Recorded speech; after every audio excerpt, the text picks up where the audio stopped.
Go get it.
Made it this far, thank you so much for watching my video.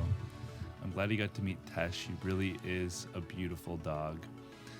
If you're interested in learning how to do the Super 8 film look, I'm going to attach Danny's channel right here. He does a great tutorial on it. Definitely check him out, and he has a lot of good other videos as well. Anyways, thanks so much for watching, and hopefully I'll see you in the next video. Bye.